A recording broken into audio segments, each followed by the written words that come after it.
Hi hello ನಮಸ್ತೆ ಎಲ್ಲರಿಗೂ welcome back ಅನು Loki vlogs. ಎಲ್ಲರೂ ಹೇಗಿದ್ದೀರಾ? ಎಲ್ಲರೂ ಚೆನ್ನಾಗಿದ್ದೀರಾ ಅಂತ ಭಾವಿಸ್ತಾ ಇವತ್ತಿನ ಒಂದು ವ್ಲಾಗ್ನ ಶುರು ಮಾಡ್ತಾ ಇದ್ದೀನಿ. ಸೊ ಇನ್ನು ಇವತ್ತಿನ ದಿನದ್ದು ವ್ಲಾಗ್ ಬಂದು ಯಾವುದು ಅಂತ ಹೇಳಿದ್ರೆ, ಕಟೀಲ ದುರ್ಗಾ ಪರಮೇಶ್ವರಿ ದೇವಸ್ಥಾನಕ್ಕೆ ನಾವು ಹೊರಡ್ತಿದ್ದೀವಿ. ಟ್ರಿಪ್ ಡೇ 3 ಆಗಿರುತ್ತೆ. ಸೊ ಇನ್ನು ಮೂರನೇ ದಿನ ಬಂದು ಲಾಸ್ಟ್ ಡೇ ಕಟೀಲ ದುರ್ಗಾ ಪರಮೇಶ್ವರಿ ದೇವಸ್ಥಾನಕ್ಕೆ ಹೊರಡೋಣ ಅಂತ ಹೇಳ್ಬಿಟ್ಟು ಎಲ್ಲ ಪ್ಯಾಕ್ ಮಾಡ್ಕೋತಿದ್ವಿ. ಹೊರನಾಡು ಅನ್ನಪೂರ್ಣೇಶ್ವರಿ ದೇವಸ್ಥಾನದಲ್ಲಿ ನಾವು ರೂಮ್ ಮಾಡ್ಕೊಂಡು ಇದ್ವಿ. ಸೊ ಬೆಳಿಗ್ಗೆ ಸುಮಾರು ಅಲ್ಲೂ ಅದೇ ಥರನೇ ಸೇಮ್ ನಾವು ಶೃಂಗೇರಿಲಿ ಯಾವ ರೀತಿ ಬಸ್ ಫೆಸಿಲಿಟೀಸ್ ಎಲ್ಲ ತಿಳ್ಕೊಂಡ್ವೋ ಅದೇ ರೀತಿ ಹೊರನಾಡಲ್ಲೂ ಕೂಡ ನೈಟು ನಾವು ಹೋಗಿ ತಿಳ್ಕೊಂಡು ಬಂದಿದ್ವಿ. ಡೈರೆಕ್ಟಾಗಿ ಕಟೀಲಾಗೆ ಬಸ್ಸಸ್ ಫೆಸಿಲಿಟೀಸ್ ಏನಾದರೂ ಇದೆಯಾ ಅಂತ. ಸೊ ಇಲ್ಲ ಅಂತ ಹೇಳಿದ್ರು. ಒಂದು 2-3 ಕಡೆ ಇಳಿಬೇಕಾಗುತ್ತೆ. ಸೊ ಡೈರೆಕ್ಟಾಗಿ ಇಲ್ಲಿಂದ ಇಲ್ಲ ಅಂತ ಹೇಳ್ಬಿಟ್ಟು, ಅದು ಕೂಡ ಗೌರ್ಮೆಂಟ್ ಇಲ್ಲ, ಪ್ರೈವೇಟ್ ಬಸ್ಸು. ಸೊ ಓಕೆ ಆಯಿತು ಅಂತ ಹೇಳ್ಬಿಟ್ಟು ಪ್ರೈವೇಟ್ ಬಸ್ಸು ಅದು ಯಾವುದೋ ಒಂದು ಊರ ಹೆಸರು ಹೇಳಿದ್ರು. ಸೊ ಅಲ್ಲಿಗೆ ಡೈರೆಕ್ಟ್ ಇದೆ. ಸೊ ಅಲ್ಲಿಂದ ಇನ್ನೊಂದು ಬಸ್ನ ನೀವು ಕ್ಯಾಚ್ ಮಾಡಬೇಕಾಗುತ್ತೆ ಅಂತ ಹೇಳಿದ್ರು. ಸರಿ ಆಯಿತು. ಅದು ಬಂದು ಬಸ್ಸು ಬೆಳಗಿನ ಜಾವ 5:45ಕ್ಕೆ ಬರುತ್ತೆ. ಅಷ್ಟೊತ್ತಿಗೆ ನೀವು ಎಲ್ಲ ಪ್ಯಾಕ್ ಮಾಡಿಕೊಂಡು ಹೊರಟ್ಬಿಡಿ ಅಂತ ಹೇಳಿದರು. ಸೊ ಆಯಿತು ಅಂತ ಹೇಳಿಬಿಟ್ಟು ಮಾರ್ನಿಂಗ್ ಒಂದು 5 ಗಂಟೆಗೆ ಅಲಾರಾಮ್ ಇಕ್ಕಿದ್ದೆ. ಸೊ ಎಲ್ಲ ಎದ್ದು ಯಾವುದು ಫ್ರೆಶ್ ಅಪ್ ಆಗಲಿಲ್ಲ. ಸೊ ಎಲ್ಲ ನೈಟ್ ಯಾವ ಡ್ರೆಸ್ಸಲ್ಲಿ ಮಲಗಿದ್ವೋ ಅದೇ ಡ್ರೆಸ್ಸಲ್ಲೇ ಎದ್ದು ಜಸ್ಟ್ ಹಂಗೆ ಮಾಮೂಲಿ ಫೇಸ್ ವಾಶ್ ಮಾಡಿಕೊಂಡು, ಇನ್ನು ಬಟ್ಟೆಗಳು ಬೆಡ್ಶೀಟ್ಗಳೆಲ್ಲ ಹಂಗಂಗೆ ಇಟ್ಟಿರ್ತೀವಲ್ವ. ಸೊ ಸ್ನಾನ ಮಾಡೋದಕ್ಕೆ ಎಲ್ಲ ಸೋಪೆಲ್ಲ ತೆಗೆದಿರ್ತೀವಿ. ಎಲ್ಲ ಪ್ಯಾಕಿಂಗ್ ಎಲ್ಲ ಮುಗಿಸ್ಕೊಂಡು ಸ್ವೆಟರ್ಗಳನ್ನೆಲ್ಲ ಹಾಕ್ಕೊಂಡು ಹೊರಡೋಣ ಅಂತ ಹೇಳ್ಬಿಟ್ಟು ರೂಮಿಂದ ಲಾಗೌಟ್ ಆಗ್ತಿದ್ವಿ. ಸೊ ಕೀ ಎಲ್ಲ ಕೊಟ್ಬಿಟ್ಟು ಆಮೇಲೆ ಹೊರಗಡೆ ಬಂದಿದ್ದ ತಕ್ಷಣವೇ, ಆ ರೂಮಿಂದ ಆಚೆ ಬಂದಿದ್ದ ತಕ್ಷಣ ಲೆಫ್ಟಿಗೆ ದೇವಸ್ಥಾನ ಇದ್ದರೆ ಆಪೋಸಿಟ್ಟು ಬಸ್ ಸ್ಟಾಪ್ ಅಂತಲೇ ಹೇಳ್ಬೋದು. ಬಸ್ಸಸ್ ಎಲ್ಲ ಅಲ್ಲೇ ಇರುತ್ತೆ. ಸೊ ಏನು ದೂರ ಹೋಗೋ ಹಾಗೆ ಇಲ್ಲ. ಆಚೆ ಬಂದಿದ್ದ ತಕ್ಷಣ ಫಾಗ್ ನೋಡ್ತಿದ್ರೆ ಎಷ್ಟು ಚಳಿ ಅಂದರೆ, ನಿಜವಾಗ್ಲೂ ಶೃಂಗೇರಿಯಲ್ಲೂ ಕೂಡ ಇಷ್ಟೊಂದು ಚಳಿ ಆಗಲೇ ಇಲ್ಲ. ಹೊರನಾಡಲ್ಲಿ ಮಾತ್ರ ಸಿಕ್ಕಾಬಟ್ಟೆ ಚಳಿ ಇತ್ತು. ಬಿಸಿಲು ಕೂಡ ಅಲ್ಲಿ ತಡೆಯೋಕ್ಕಾಗ್ತಿರ್ಲಿಲ್ಲ. ಸೊ ಚಳಿನೂ ಕೂಡ ಅಷ್ಟೇ ತಡೆಯೋಕ್ಕಾಗ್ತಿರ್ಲಿಲ್ಲ ಅಂತಲೇ ಹೇಳ್ಬೋದು. ನಾವು ಒಂದು ಕಾಲು ಗಂಟೆ ವೆಯ್ಟ್ ಮಾಡಿದ್ವಿ ಅಷ್ಟೇನೆ. ಸೊ ಅಷ್ಟೊತ್ತಿಗೆ ಬಸ್ ಬಂತು. ಸೊ ಬಸ್ನ ಪಿಕ್ ಮಾಡಿಕೊಂಡು ಇನ್ನು ಹೊರಡೋಣ ಅಂತ ಹೇಳ್ಬಿಟ್ಟು ಹೊರಟ್ವಿ ಅಲ್ಲಿಂದ. ಇನ್ನು 2 ದಿನದ ಟ್ರಿಪ್ ಪ್ಲ್ಯಾನ್ ಕೂಡ ತುಂಬಾ ಚೆನ್ನಾಗಿ ಸಕ್ಸಸ್ಫುಲ್ಲಾಗಿ ಆಯಿತು ಅಂತಲೇ ಹೇಳ್ಬೋದು. ಇನ್ನು ಮಕ್ಕಳಂತೂ ಬೇರೆ ಎಂಜಾಯ್ಮೆಂಟ್ ಬೇರೆ ಥರ ಎಲ್ಲ ಕೇಳ್ತಿದ್ರು. ಸೊ ಆಗೋದಿಲ್ಲ ಇವಾಗ ಈ ಟೈಮಲ್ಲಿ ನೀರಲ್ಲೆಲ್ಲ ಆಡೋದಾಗಿರ್ಬೋದು, ಇದು ಬೀಚ್ಗಳಿಗೆಲ್ಲ ಆ ಕಡೆ ಸೈಡೆಲ್ಲ ಕರ್ಕೊಂಡು ಹೋಗೋದಾಗಿರ್ಬೋದು, ಸ್ವಲ್ಪ ಪ್ರಾಬ್ಲಮ್ಮೇ. ನಾವೇನು ಹೋಗಿ ಎಂಜಾಯ್ ಮಾಡಿಬಿಡ್ತೀವಿ. ಬಟ್ ಮತ್ತೆ ಇಲ್ಲಿ ವಾಪಸ್ ರಿಟರ್ನ್ ಬೆಂಗಳೂರಿಗೆ ಬಂದಾಗ ಮತ್ತೆ ನಾವೇ ಕಣ್ಣಲ್ಲಿ ನೋಡಬೇಕಾಗುತ್ತಲ್ವ.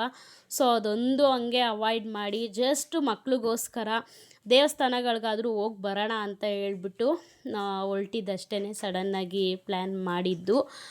ಆಮೇಲೆ ಇನ್ನು ಲಾಸ್ಟ್ ಡೇ ಕಟೀಲ ದುರ್ಗಾ ಪರಮೇಶ್ವರಿ ಟೆಂಪಲ್ಗೆ ಹೊರಡೋಣ ಅಂತ ಹೇಳ್ಬಿಟ್ಟು ಹೊರಡ್ತಿದ್ವಿ. ಇನ್ನೂ ಆ ಕಡೆನೂ ಕೂಡ ತುಂಬಾ ಘಾಟ್ ಸೆಕ್ಷನ್, ಎಲ್ಲ ದೇವಸ್ಥಾನಗಳಿಗೂ ಅಷ್ಟೇನೆ ಫುಲ್ಲು ಫಾಗ್ ನೋಡ್ತಾ ಇರ್ಬೋದು ನೀವು ಯಾವ ರೀತಿ ಇದೆ ಅಂತ ಹೇಳ್ಬಿಟ್ಟು.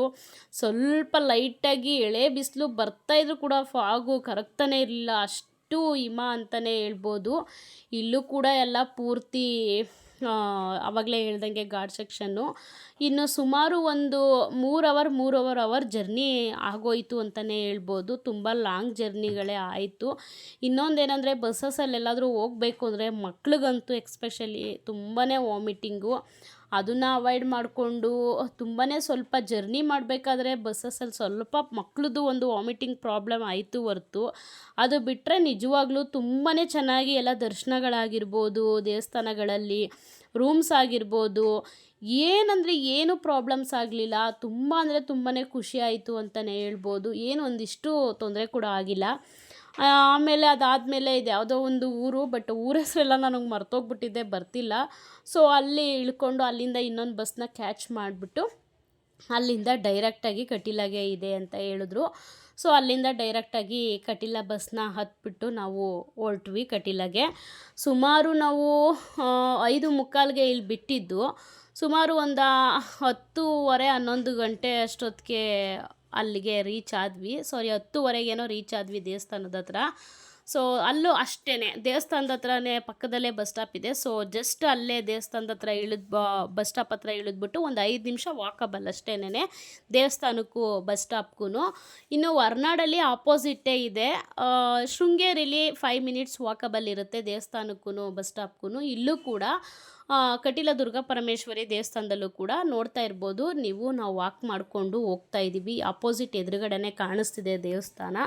ಈ ದೇವಸ್ಥಾನವೂ ಕೂಡ ಚೆನ್ನಾಗಿತ್ತು, ದರ್ಶನ ಎಲ್ಲ ಚೆನ್ನಾಗಾಯಿತು ಅಂತಲೇ ಹೇಳ್ಬೋದು. ಇನ್ನು ಇಲ್ಲಿ ನದಿ ಇತ್ತು, ಸೊ ಅದಕ್ಕೋಸ್ಕರ ಇಲ್ಲಿ ನಾವು ರೂಮ್ಸ್ ಯಾವುದು ಮಾಡಿರಲಿಲ್ಲ ಅಲ್ವಾ. ಏನಕ್ಕಂದರೆ ಲಾಸ್ಟ್ ಡೇ ಇರೋದ್ರಿಂದ ನಾವು ಆ ಕಡೆ ಮತ್ತೆ ಈ ಕಡೆಯಿಂದ ವಾಪಸ್ ಬೆಂಗಳೂರಿಗೆ ಹೋಗೋದಕ್ಕೆ ನಾವು ಸಂಜೆ 5:45ಗೆ ಬಸ್ ಇದೆ. ಅದು ಒಂದೇ ಬಸ್ ಇರೋದು, ಬೆಳಿಗ್ಗೆಯಿಂದ ಯಾವುದೂ ಬಸ್ ಇರಲ್ಲ. 5:45ಗೆ ಫಸ್ಟ್ ಬಸ್ಸು ಅದೇ, ಲಾಸ್ಟ್ ಬಸ್ಸು ಅದೇ. 5:45ಗೆ ಬಸ್ ಇದೆ.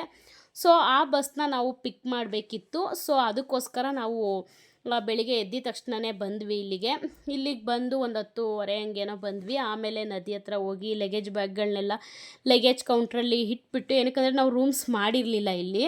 5:45 ತನಕ ಇದೇ ದೇವಸ್ಥಾನದಲ್ಲಿ ಸ್ಪೆಂಡ್ ಮಾಡೋಣ ಟೈಮ್ನ. ಏನಕ್ಕಂದರೆ ನಾವಿಲ್ಲಿ ಮಲಗ್ತಾ ಇಲ್ಲ ಒಂದು ರಾತ್ರಿ, ಅದಕ್ಕೆ ದೇವಸ್ಥಾನದಲ್ಲೇ ಸ್ಪೆಂಡ್ ಮಾಡೋಣ ಅನ್ನೋ ಕಾರಣಕ್ಕೋಸ್ಕರ ನಾವು ಲಗೇಜ್ ಬ್ಯಾಗ್ನೆಲ್ಲ ಇಟ್ಬಿಟ್ಟು ಲಗೇಜ್ ರೂಮಲ್ಲಿ ನದಿ ಹತ್ರ ಬಂದ್ವಿ. ಈ ನದಿನ ನಾವು ನಂದಿನಿ ನದಿ ಅಂತ ಹೇಳಿ ಇದಕ್ಕೆ ಕರಿತೀವಿ. ತುಂಬಾ ಹೆಸರು ವಾಸಿಯಾಗಿದೆ ಅಂತಲೇ ಹೇಳ್ಬೋದು. ತಾಯಿ ದುರ್ಗಾ ಪರಮೇಶ್ವರಿ ದೇವಸ್ಥಾನ ಮೇಲಿದ್ರೆ ಕೆಳಗಡೆ ನದಿ ಹರಿತಿರುತ್ತೆ, ಸುತ್ತ ನದಿ ಇದ್ದರೆ ದೇವಸ್ಥಾನ ಮಧ್ಯದಲ್ಲಿದೆ. ತುಂಬಾ ಚೆನ್ನಾಗಿದೆ ಈ ದೇವಸ್ಥಾನನೂ ಅಂತಲೇ ಹೇಳ್ಬೋದು. ಆಮೇಲೆ ನಮಗಂತೂ ತುಂಬಾ ಖುಷಿ ಆಯಿತು. ಇನ್ನು ನದಿಲಿ ಸ್ನಾನ ಮಾಡೋಣ ಅಂತ ಹೋದ್ವಿ. ಸುಮಾರು ದಿನ ಆಗಿತ್ತು ನದಿಲಿ ಸ್ನಾನ ಮಾಡಿ. ಲಾಸ್ಟ್ ಡೇ ಆದರೂ ಅಟ್ಲೀಸ್ಟ್ ನದಿಲಿ ಮಾಡಲೇಬೇಕು ಅಂತ ಹೇಳ್ಬಿಟ್ಟು ನದಿಲಿ ತುಂಬಾ ನೀರು ಕಮ್ಮಿ ಆಗೋಗಿತ್ತು. ನೀರು ತುಂಬಿ ತುಳುಕ್ಬೇಕಿದ್ರೆ ಕಣ್ಣಲ್ಲಿ 2 ನೋಡೋದಕ್ಕೆ ಸಾಕಾಗಲ್ಲ, ಆ ಥರ ಇರುತ್ತಂತೆ. ಸೊ ನೀರೆಲ್ಲ ಕಮ್ಮಿ ಆಗೋಗಿತ್ತು, ಪರವಾಗಿಲ್ಲ. ಮತ್ತು ಇನ್ನೊಂದೇನೆಂದರೆ ನಾವು ಹೋಗಿದ್ದು ನದಿ ಜಾಗದಲ್ಲಿ ಸುತ್ತಮುತ್ತ ಯಾರೂ ಇರಲಿಲ್ಲ. ಸೊ ನಮ್ಮ ಫ್ಯಾಮಿಲಿ ಮಾತ್ರ ಅಲ್ಲಿ ಸ್ನಾನ ಮಾಡಿಕೊಂಡು ಅಲ್ಲೇ ಡ್ರೆಸ್ ಎಲ್ಲ ಚೇಂಜ್ ಮಾಡಿಕೊಂಡು ಹಂಗೆ ಬಂದ್ವಿ. ಚೆನ್ನಾಗಿತ್ತು ಒಂಥರ ವಾತಾವರಣ, ಸುತ್ತ ಪೂರ್ತಿ ಕವರ್ ಆಗಿತ್ತು. ಸೊ ಯಾರೂ ಕಾಣಿಸ್ತಿರ್ಲಿಲ್ಲ. ದೇವಸ್ಥಾನದ ಒಳಗಡೆನೇ ನದಿ ಇದೆ, ಅಲ್ಲೇ ಹೋಗಿ ಸ್ನಾನ ಮಾಡಿ ಅಲ್ಲೇ ಡ್ರೆಸ್ ಎಲ್ಲ ಚೇಂಜ್ ಮಾಡೋದಕ್ಕೆ ಜಾಗ ಇದೆಯಂತೆ. ಸೊ ನಾವು ಅಲ್ಲಿಗೆ ಹೋಗೋಣ ಅಂತ ಹೇಳಿ ಹೋಗಿದ್ದಕ್ಕೆ ಅಲ್ಲಿ ನೀರೇ ಇರಲಿಲ್ಲ ಒಳಗಡೆ. ನಾನು ತೋರಿಸ್ತೀನಿ ನೆಕ್ಸ್ಟು ನಿಮಗೆ. ಸೊ ಅದಕ್ಕೆ ಬೇಡ ಇಲ್ಲೇ ಮಾಡೋಣ ಅಂತೇಳಿ ಇಲ್ಲೇ ಮಾಡಿ ನಾವು ದೇವಸ್ಥಾನದೊಳಗಡೆ ಹೋಗಿ ದರ್ಶನ ಎಲ್ಲ ಮುಗಿಸ್ಕೊಂಡು, ಇನ್ನು ನಾನು ಇವಾಗ ಒಂದು ಹಸು ತೋರಿಸ್ದೆ, ಅದು ಕೂಡ ಆ ಹಸು ಹೆಸರು ಕೂಡ ನಂದಿನಿ ಅಂತ ಹೇಳ್ತಾರೆ. ಸೊ ಇನ್ನು ಇಲ್ಲೇ ದೇವಸ್ಥಾನದ ಒಳಗಡೆ ನದಿ ಇರೋದು. ಸೊ ಇಲ್ಲಿ ನಾನು ನಮ್ಮ ಯಜಮಾನ್ರು ಮಗಳೆಲ್ಲ ಇಳ್ದು ಹೋಗ್ತಿದ್ದೀವಿ ನೋಡಿ. ಇಲ್ಲೇ ದೇವಸ್ಥಾನದ ಒಳಗಡೆನೇ ನದಿ ಇರೋದು. ಸೊ ಇಲ್ಲಿಂದನೇ ನಮಗೆ ಹರಿದು ಅಲ್ಲಿ ಮುಂದೆ ಬರೋದು. ಸೊ ನಾವು ಮುಂದೆ ಹೋಗಿ ಮಾಡ್ಕೊಂಡ್ವಿ. ಇಲ್ಲಂತೂ ಎಲ್ಲ ಗಲೀಜು ಮಾಡಾಕ್ಬಿಟ್ಟಿದ್ದಾರೆ. ಸೊ ನೀರು ತುಂಬ ಫೋರ್ಸ್ ಆಗಿದ್ರೆ, ನೀರು ಹರಿತಾ ಇದ್ದರೆ ಸೊ ನೀರು ನೀಟಾಗಿರುತ್ತೆ. ಅದು ನಿಂತಲ್ಲೇ ನಿಂತಿದ್ರೆ ನೀರೆಲ್ಲ ಪೂರ್ತಿ ಗಲೀಜೇನೆ. ನೋಡ್ತಿರ್ಬೋದು ಎಷ್ಟು ಗಲೀಜು ಮಾಡಿ ಇಟ್ಟಿದ್ದಾರೆ ಅಂತ ಹೇಳ್ಬಿಟ್ಟು. ಇನ್ನು ಇಲ್ಲಿ ಬಂದು ನಾವೇನಾದ್ರು ಸ್ನಾನಕ್ಕೆ ಏನಾದರೂ ಬಂದುಬಿಟ್ಟಿದ್ರೆ ಅಷ್ಟೇ ಗೋವಿಂದ ಆಗ್ಬಿಡ್ತಿತ್ತು. ಸೊ ನಾವು ಅದಕ್ಕೆ ಅಲ್ಲೇ ನೀಟಾಗಿತ್ತು ನೀರು. ನಿಧಾನಕ್ಕೆ ಕುತ್ಕೊಂಡು ಹೆಂಗೋ ಆರಾಮಾಗಿ ಮುಳುಗೋಷ್ಟು ನೀರು ಇರಲಿಲ್ಲ. ಸೊ ಹಂಗೂ ಪರವಾಗಿಲ್ಲ, ಏನೋ ಒಂದು ಹೆಂಗೋ ಮ್ಯಾನೇಜ್ ಮಾಡ್ಕೊಂಡು ಸ್ನಾನ ಮಾಡಿಕೊಂಡು ಅಲ್ಲೇ ರೆಡಿಯಾಗಿ ಮತ್ತು ವಾಪಸ್ಸು. ಒಂಥರ ನಮಗೆ ಆ ಜಾಗ ಯಾವ ಥರ ಆಗಿಬಿಟ್ಟಿತ್ತು ಅಂದರೆ ಫುಲ್ ಸುತ್ತ ಕವರ್ ಇತ್ತು. ರೋಡಲ್ಲೂ ಕೂಡ ಯಾರು ಕಾಂಪೌಂಡ್ ಇತ್ತು, ರೋಡ್ ಸೈಡಲ್ಲೂ ಕೂಡ ಯಾರೂ ಕಾಣ್ತಾ ಇರಲಿಲ್ಲ. ದೇವಸ್ಥಾನ ಅಲ್ಲಿ ಮೇಲಿತ್ತು, ದೇವಸ್ಥಾನದವರು ಕೂಡ ಯಾರೂ ಕಾಣ್ತಾ ಇರಲಿಲ್ಲ. ಒಂಥರ ನಮಗೆ ಆ ಜಾಗ ಒಂಥರ ರೂಮ್ ಮಾಡ್ದಂಗೆ ಇತ್ತು ಅಂತಲೇ ಹೇಳ್ಬೋದು. ಅಷ್ಟು ಚೆನ್ನಾಗಿತ್ತು ನಿಜವಾಗ್ಲೂ. ಅದೊಂದು ಖುಷಿ ಆಯಿತು. ಎಲ್ಲೇ ಒಂದು ದೇವಸ್ಥಾನಗಳಿಗೆ ಹೋದ್ರೂ ಫಾರ್ ದ ಫಸ್ಟ್ ಟೈಮ್ ನಾವೆಲ್ಲೂ ಏನೂ ಒಂದು ವಾತಾವರಣ ಆಗಿರ್ಬೋದು, ಎಲ್ಲೂ ಹೋದರೆ ಹೆಂಗೆ ಹೋಗಬೇಕು ಹೆಂಗೆ ಬರಬೇಕು ಏನೂ ಗೊತ್ತಾಗ್ತಾ ಇರಲಿಲ್ಲ. ಧೈರ್ಯ ಮಾಡಿ ನಾವು ಹೊರಟಿದ್ದು. ಬಟ್ ಚೆನ್ನಾಗೇ ಸಕ್ಸಸ್ ಆಯಿತು ಅಂತಲೇ ಹೇಳ್ಬೋದು ಟ್ರಿಪ್ ಮಾತ್ರ. ಇನ್ನು ದರ್ಶನ ಎಲ್ಲ ಮುಗಿಸ್ಕೊಂಡು ಇನ್ನು ಊಟಕ್ಕೆ ಹೋದ್ವಿ. ಊಟ ಎಲ್ಲ ಮಾಡಿಕೊಂಡು, ಇಲ್ಲೂ ಕೂಡ ದೇವರ ಆನೆಗಳಿದೆ. ಸೊ ಅಲ್ಲೂ ಎಲ್ಲ ನೋಡಿಕೊಂಡು, ಮತ್ತು ಇನ್ನು ನಾನು ಆಗಲೇ ಹೇಳ್ದಂಗೆ ಎಲ್ಲ ದೇವಸ್ಥಾನದಲ್ಲೂ ಇದು ಫ್ರಿಜ್ ಮ್ಯಾಗ್ನೆಟ್ ತೊಗೋಬೇಕಿತ್ತಲ್ಲ. ಸೊ ಅದೊಂದು ಪರ್ಚೇಸ್ ಮಾಡಿದೆ. ಅದನ್ನು ತೊಗೊಂಡು ಆಮೇಲೆ ಹಂಗೆ ದೇವಸ್ಥಾನದ ಒಳಗಡೆನೇ ಕೂತಿದ್ವಿ. ಅಲ್ಲೇ ಕೂತ್ಕೊಂಡು ಸ್ವಲ್ಪ ಟೈಮ್ ಸ್ಪೆಂಡ್ ಮಾಡಿದ್ವಿ. ಮತ್ತು ಹೊರಗಡೆ ಬಂದು ಇನ್ನು ಮಕ್ಕಳು ಗೊತ್ತಲ್ಲ ಅದನ್ನು ತೊಗೊಡು ಇದನ್ನು ತೊಗೊಡು ಅಂತ ಕೇಳ್ತಾನೆ ಇದ್ರು. ಫಸ್ಟ್ ಡೇಯಿಂದನೂ ಕೇಳ್ತಾನೆ ಇದ್ರು. ಸೊ ನಾನು ಒಂದೇ ಮಾತು ಹೇಳಿದೆ, ತೊಗೊಂಡು ಎಲ್ಲ ದೇವಸ್ಥಾನದಲ್ಲೂ ಹೊತ್ಕೊಂಡು ಓಡಾಡೋದಕ್ಕಾಗಲ್ಲ. ಲಾಸ್ಟ್ ದೇವಸ್ಥಾನಕ್ಕೆ ನಾವು ಯಾವ ದೇವಸ್ಥಾನಕ್ಕೆ ಹೋಗ್ತೀವೋ ಆವಾಗ ನಿಮಗೆ ಆಟ ಸಾಮಾನು ತೊಗೊಡ್ತೀನಿ ಅಂತ ಹೇಳ್ಬಿಟ್ಟು, ಸೊ ಅವ್ರಿಗೆಲ್ಲ ಆಟ ಸಾಮಾನೆಲ್ಲ ತೊಗೊಟ್ಬಿಟ್ಟು ಮತ್ತು ನೆಕ್ಸ್ಟು ಸುಮಾರು ಏನಿಲ್ಲ ಅಂದರೂ ಕಟೀಲ ದುರ್ಗಾ ಪರಮೇಶ್ವರಿ ದೇವಸ್ಥಾನದಲ್ಲಿ 4 ಸಲ ದರ್ಶನ ಮಾಡಿದ್ದೀವಿ. ಅಷ್ಟು ಖುಷಿ ಆಯಿತು. ಏನಕ್ಕಂದರೆ ದೇವಸ್ಥಾನದಲ್ಲಿ ಅಷ್ಟು ರಶ್ ಇರಲಿಲ್ಲ. ಹೋಗೋದು, ದರ್ಶನ ಮಾಡೋದು, ಮತ್ತೆ ಆಚೆ ಬಂದು ಕೂತ್ಕೊಳ್ಳೋದು, ಬೇಜಾರಾದಾಗ ಮತ್ತೆ ಹೋಗೋದು. ಏನಕ್ಕಂದರೆ ನಮಗೆ 12:30 1 ಗಂಟೆ ಮ್ಯಾಕ್ಸಿಮಮ್ ಅಂತ ಹೇಳಿದ್ರು, 1 ಗಂಟೆ 1:30 ಅಷ್ಟೊತ್ತಿಗೆಲ್ಲ ನಮಗೆ ಮುಗ್ದೇ ಹೋಗ್ಬಿಟ್ಟಿತ್ತು. ದರ್ಶನ, ಊಟ ಎಲ್ಲ ಆಗೋಗಿತ್ತು. ಸೊ ಇನ್ನೂ 5:45 ತನಕ ನಾವು ಕಾಯಬೇಕಿತ್ತು. ಸಂಜೆ ತನಕ ಏನು ಮಾಡೋಣ, ಕೂತಲ್ಲೇ ಕೂತಿದ್ರು ಬೇಜಾರೇ ಅಲ್ವಾ. ಸೊ ದರ್ಶನ ಮಾಡೋದು, ಬಂದು ಕೂತ್ಕೊಳ್ಳೋದು, ದರ್ಶನ ಮಾಡೋದು, ಬಂದು ಕೂತ್ಕೊಳ್ಳೋದು, ಈ ರೀತಿ ಆಗೋಗಿತ್ತು.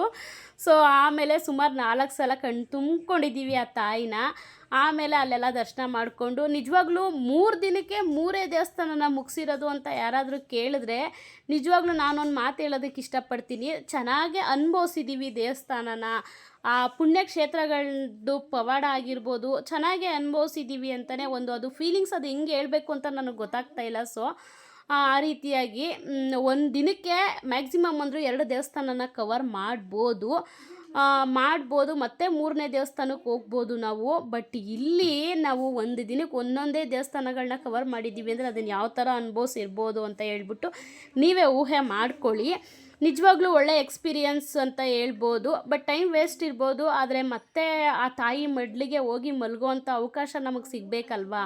ಇನ್ನೊಂದು ಏನಂದರೆ, ಹೋಗಿ ತುಂಬ ಮನ್ಸಿಗೆ ನೋವಾದಾಗ ತಾಯಿ ಮಡ್ಲಲ್ಲಿ ಮಲ್ಕೊಂಡು ನಮ್ಮ ನೋವನ್ನ ಯಾವ ರೀತಿ ಹೇಳ್ಕೊತೀವೋ, ನಮ್ಗೆ ಯಾವ ರೀತಿ ಸಮಾಧಾನ ಸಿಗುತ್ತೋ ಆ ರೀತಿಯೇ ಫೀಲ್ ಆಯಿತು ಅಂತ ಹೇಳ್ಬೋದು. 3 ದೇವಸ್ಥಾನದಲ್ಲೂ ಕೂಡ ಅದೇ ರೀತಿ ಫೀಲಿಂಗ್ ಆಯಿತು ಅಂತಲೇ ಹೇಳ್ಬೋದು. ಇನ್ನೂ ಒಳ್ಳೆ ಎಕ್ಸ್ಪೀರಿಯನ್ಸ್ ಅಂತಲೇ ಹೇಳ್ತೀನಿ. ಇನ್ನೆಲ್ಲ ಮುಗಿಸ್ಕೊಂಡು ಇನ್ನು ಅಲ್ಲಿಂದ 5:45ಗೆ ಬಸ್ ಇತ್ತು. ಸೊ ಅಲ್ಲಿಂದ ಬಸ್ ಸ್ಟಾಪಿಗೆ ಬಂದು ಜಸ್ಟ್ ಒಂದು ಟೀ ತಗೊಟ್ರು, ಕುಡಿದ್ವಿ. ಅಲ್ಲೇನೋ ಸ್ಪೆಷಲ್ ವಡೆ ಅಂತೆ ಗೊತ್ತಿಲ್ಲ, ಅದನ್ನು ತಿಂದುಬಿಟ್ಟು ಟೀನು ಕುಡಿದ್ಬಿಟ್ಟು ಬಸ್ ಅಂತೂ ಪೂರ್ತಿ ಖಾಲಿ ಇತ್ತು. ನಾವೇ ಫಸ್ಟು ಹತ್ತಿ ಕೂತಿದ್ದು ಬಸ್ಗೆ. 5:45ಗೆ 6 ಗಂಟೆಗೇನೋ ಹೊರಡ್ತು ಬಸ್ಸು. ಅದು ಬಂದು ಧರ್ಮಸ್ಥಳದ ಮೇಲೇ ಹೋಗಿತ್ತು ಬಸ್ಸು. ಸೊ ಅದಕ್ಕೆ ಒಂದು ಕ್ಲಿಪ್ಪಿಂಗ್ಸು ಧರ್ಮಸ್ಥಳದ್ದು ಮೈನ್ ಗೇಟ್ ಬರುತ್ತಲ್ವ, ಸೊ ಅದೊಂದು ಕ್ಲಿಪ್ಪಿಂಗ್ಸ್ನ ತಗೊಂಡೆ ಅಷ್ಟೇನೆ. ಮಾತ್ರ ನಿಜವಾಗ್ಲೂ ಬೆಸ್ಟ್ ಎಕ್ಸ್ಪೀರಿಯನ್ಸ್ ಅಂತ ಹೇಳ್ಬೋದು. ನಿಜವಾಗ್ಲೂ ತುಂಬಾ ಖುಷಿಯಾಯಿತು. ಎಷ್ಟು ಸಲ ಹೇಳ್ತೀಯಮ್ಮ ಅದನ್ನೇ ಅಂತ ಕೇಳಿದ್ರೆ ಮಾತ್ರ ಅದನ್ನು ವರ್ಣನೆ ಮಾಡೋದಕ್ಕೆ ಆಗಲ್ಲ. ನಿಜವಾಗ್ಲೂ ಅಷ್ಟು ಖುಷಿಯಾಯಿತು ಅಂತ ಹೇಳ್ಬೋದು. ಇನ್ನು ಧರ್ಮಸ್ಥಳ ಮಂಜುನಾಥ ಸ್ವಾಮಿಗೂ ಕೈ ಮುಕ್ಕೊಂಡು ಸುಮಾರು ಒಂದು 2-3 ಸಲ ಹೋಗಿದ್ದೀವಿ ಧರ್ಮಸ್ಥಳ, ಕುಕ್ಕೆ ಸುಬ್ರಹ್ಮಣ್ಯಗೆಲ್ಲ. ಸೊ ಅದಕ್ಕೆ ನಾನು ಹೋಗಿಲ್ಲ ಈ ಸಲ. ಸೊ ಪಕ್ಕದಲ್ಲೇ ಇರೋದು. ಬಟ್ ಹೋಗ್ಬೋದಿತ್ತು, ಹೆಂಗೋ ಮ್ಯಾನೇಜ್ ಮಾಡ್ಬೋದಿತ್ತು. ಬಟ್ ಆಗಲಿಲ್ಲ. 5:45ಗೆ ನಾವು ಆ ಕಡೆಯಿಂದ ಬುಕ್ ಮಾಡಿದ್ರಿಂದ ಹೆಂಗಾಗುತ್ತೆ ಅಲ್ವಾ. ಸೊ ನಾವೇನು ಬುಕ್ಕಿಂಗ್ ಏನೂ ಮಾಡ್ಕೊಂಡಿಲ್ಲ ಅಂದರೆ ಎಲ್ಲಿ ಬೇಕಾದರೂ ಸುತ್ಬೋದಿತ್ತು. ಬಟ್ ಆಗಲಿಲ್ಲ. ಅದನ್ನೆಲ್ಲ ಮುಗಿಸ್ಕೊಂಡು ಇನ್ನು ನೆಕ್ಸ್ಟು ಹೊರಟ್ವಿ ಅಲ್ಲಿಂದ. ಆ ಧರ್ಮಸ್ಥಳ ಮೇಯ್ನ್ ಗೇಟ್ ಹತ್ರನೇ ಸ್ವಲ್ಪ ಹೊತ್ತು ನಿಲ್ಲಿಸಿದ್ರು. ಆಮೇಲೆ ನಾನು ಒಂದು ಕ್ಲಿಪ್ಪಿಂಗ್ಸ್ ತೊಗೊಂಡೆ. ಹೋಗ್ಬೇಕಾದ್ರೆ ನಮ್ಮ ಮನೆಯವ್ರ ಹತ್ರ ಅದನ್ನೇ ರೇಗಿಸ್ತಿದ್ದೆ. ನಾವು ಹೋಗ್ಬೇಕಾದ್ರೆ ಹೆಂಗಿದ್ವಿ, ಬರ್ಬೇಕಾದ್ರೆ ಹುಚ್ಚಿ ಥರ ಇದ್ದೀವಿ ಇಬ್ಬರು ಅಂತ ಹೇಳ್ಬಿಟ್ಟು ರೇಗಿಸ್ತಿದ್ದೆ. ಅವರು ತೆಗಿಯತ್ತ ಕ್ಯಾಮ್ರಾನ ಅಂತ ರೇಗಿಸ್ತಾಯಿದ್ರು. ಇನ್ನು ಅದೆಲ್ಲ ಆದಮೇಲೆ ಇನ್ನು ಮಧ್ಯದಲ್ಲಿ ಸುಮಾರು ಒಂದು 10 ಗಂಟೆ ಸಮಯ ಎಲ್ಲೋ ಹೋಟೆಲಲ್ಲಿ ಹಾಕಿದ್ರು. ಅಲ್ಲಿ ಮಕ್ಕಳಿಗೆ ನನಗೆ ಎಲ್ಲ ಫ್ರೈಡ್ ರೈಸ್ ತಂದು ಕೊಟ್ಟರು. ಅವರು ಫ್ರೈಡ್ ರೈಸ್ ತೊಗೊಂಬಂದರು. 3 ಜನನೂ ಊಟ ಎಲ್ಲ ಮುಗಿಸ್ಕೊಂಡು ಇನ್ನು ಮತ್ತೆ ಹೊರಟು ಬಂದು ಮೆಜೆಸ್ಟಿಕ್ ಬಂದ್ವಿ. ಬೆಳಗಿನ ಜಾವ 3:30ಗೇನೋ ಮೆಜೆಸ್ಟಿಕ್ ಬಂದ್ವಿ. ಇನ್ನೂ ಅಷ್ಟೊತ್ತಲ್ಲಿ ಆಟೋಗಳು, ಕಾರ್ಗಳು ಸರಿಯಾಗಿ ಬುಕ್ ಆಗೋದೇ ಸ್ವಲ್ಪ ಪ್ರಾಬ್ಲಮ್ಸು.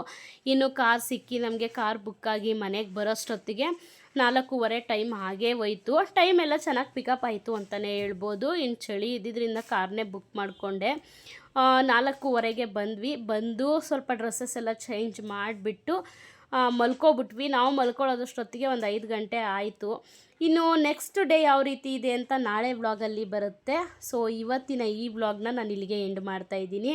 ನನ್ನ ವೀಡಿಯೋಸು ಯಾರಿಗಾದರೂ ಸ್ವಲ್ಪನಾದರೂ ಇಷ್ಟ ಆಗಿದೆ ಅಂತ ಹೇಳಿದ್ರೆ ದಯವಿಟ್ಟು ಒಂದು ಲೈಕ್ ಮಾಡಿ. ಯಾರಾದರೂ ಹೊಸ್ದಾಗಿ ನನ್ನ ಚಾನಲ್ನ ನೋಡ್ತಿದ್ರೆ ದಯವಿಟ್ಟು ಸಬ್ಸ್ಕ್ರೈಬ್ ಮಾಡ್ಕೊಂಡು ನೋಡಿ ಅಂತ ಹೇಳ್ತಾ ಈ ವಿಡಿಯೋನ ನಾನು ಇಲ್ಲಿಗೆ ಎಂಡ್ ಮಾಡ್ತಾಯಿದ್ದೀನಿ. ಮತ್ತೆ ನಾಳೆ ವಿಡಿಯೋದಲ್ಲಿ ಭೇಟಿಯಾಗೋಣ. Thank you for watching. Bye.